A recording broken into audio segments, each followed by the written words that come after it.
Okay, so I have almost finished adding all of the sequins to the cover, to the back cover. I have this one that I'm about to do, and I think it was well worth the time because it adds like the right touch of color and sparkle, and I feel like it ties in that peachy color. These are the sequins that I'm using. It came in a mix pack from Amazon, and then like a beige thread. And I just put it in here. I'm going to be adding these beads too. So this is the front.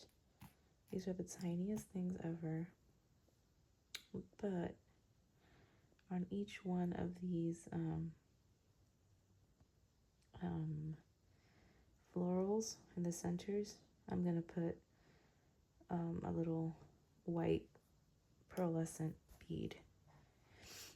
So these buttons are already stitched on. This is glued on with some fabric tack to hold the spot. But I'm going to stitch this on now. All right, and then, so I have never done embroidery. I actually just followed Amity Bloom.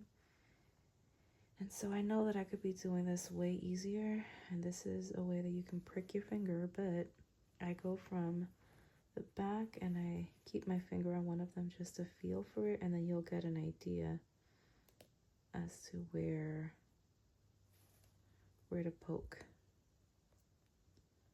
So now I am in the center and just pull it out.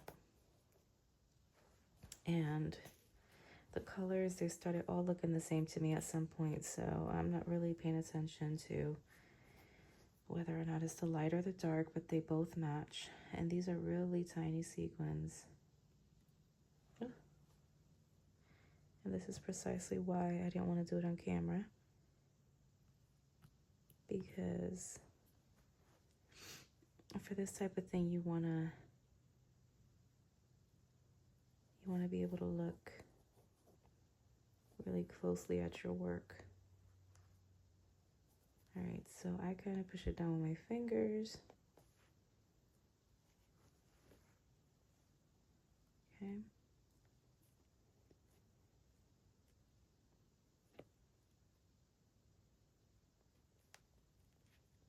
Then I go like from behind it. Pull out your needle. That's one part.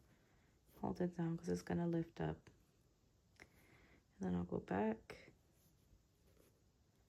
And at this point, I'm usually struggling. So I'll just kind of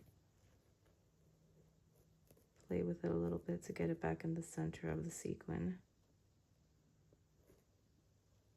I suggest that if you're going to try this, use the finger protectors. So I have one stitch for the other one.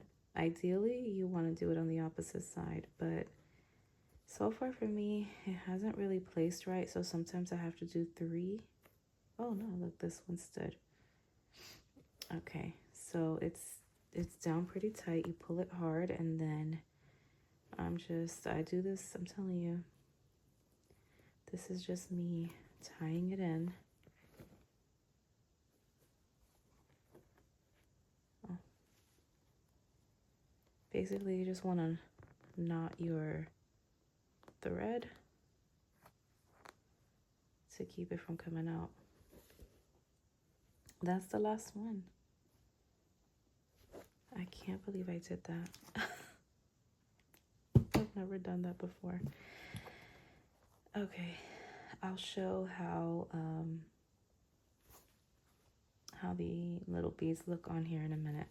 Okay, so it's a new day, and this is what I did to the front. I added the white seed beads. They don't really stay. They move.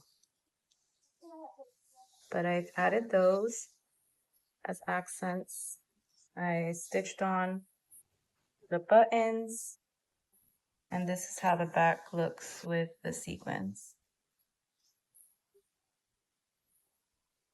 I think think it added a really, really pretty touch. That's all of my, not too bad. I thought this would look worse on the inside, but not too bad. So we got so far. And before I do the inside, I may add like one or two more details. I still want to add something here. It is a little bit of a messier stitch, but maybe a little bit of like shinier beads or something here. I'm not sure. But that's really what I'm doing.